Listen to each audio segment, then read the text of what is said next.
Ticket booking থেকে refund 10 April থেকে চালু হতে চলেছে নতুন নিয়ম। তো আপনি যদি কোথাও ট্রেনে করে যাওয়ার প্ল্যান করে থাকেন তাহলে খবরটি অবশ্যই দেখুন, কারণ তৎকাল টিকিট বুকিংয়ের নিয়মে আবারও একবার বড় বদল ঘটতে চলেছে। নতুন নিয়মটি আগামী 10 এপ্রিল 2025 থেকে কার্যকর করা হবে। এবার ভারতীয় রেল নতুন একটি ব্যবস্থা চালু করছে, যা যাত্রীদের আরও সুবিধা এবং দ্রুত পরিষেবা প্রদানের লক্ষ্যে করা হয়েছে। তো এই বিষয়ে সম্পূর্ণ জানুন। দেখতে থাকুন ভিডিওটি, ছোট্ট একটি ভিডিও। আমি পরীক্ষিত রায়, আমার চ্যানেলে আপনাদের সবাইকে স্বাগত জানাই।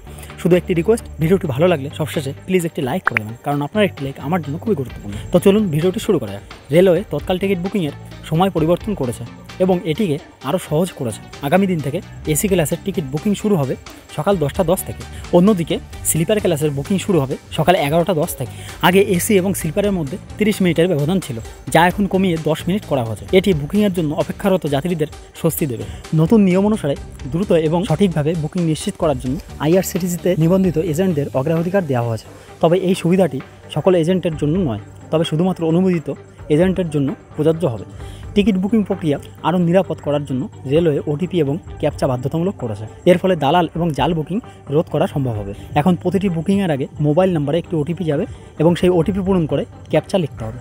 আর এবার লাগু হচ্ছে নতুন রিফান্ড নিয়ম। আপনার ট্রেন বাতিল হলে আপনাকে পুরো টাকা ফেরত দেওয়া হবে। ভ্রমণের রুট যদি পরিবর্তন হয় সেক্ষেত্রেও রিফান্ডের ব্যবস্থা রয়েছে। যদি যাত্রীকে নিম্ন শ্রেণীতে স্থানান্তরিত করা হয় তাহলে ভাড়ার যে পার্থক্য হবে সেই টাকা আপনাকে ফেরত দেওয়া হবে।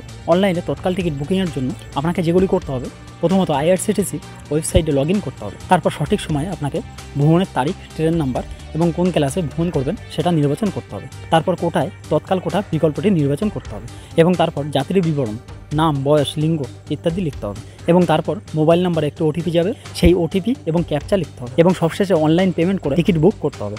এগুলি ছিল আপনি যদি অনলাইনে টিকিট বুক করেন তার জন্য। তো বন্ধুরা, এই বিষয়ে আপনাদের যদি কোনো মতামত থাকে তাহলে প্লিজ ভিডিওর কমেন্ট সেকশনে অবশ্যই কমেন্ট করে জানাবেন। আর ভিডিওটি এখন লাইক না করে থাকলে প্লিজ একটি লাইক করবেন, কারণ আপনার একটি লাইক আমার জন্য খুবই গুরুত্বপূর্ণ। পাশাপাশি চ্যানেলটি সাবস্ক্রাইব করবেন পরবর্তীতে এমনই হেল্পফুল নিউজ সবার আগে পাওয়ার জন্য। সবাই ভালো থাকবেন আর সবাইকে ভালো রাখবেন। Thank you so much. জয় হিন্দ, বন্দে মাতরম।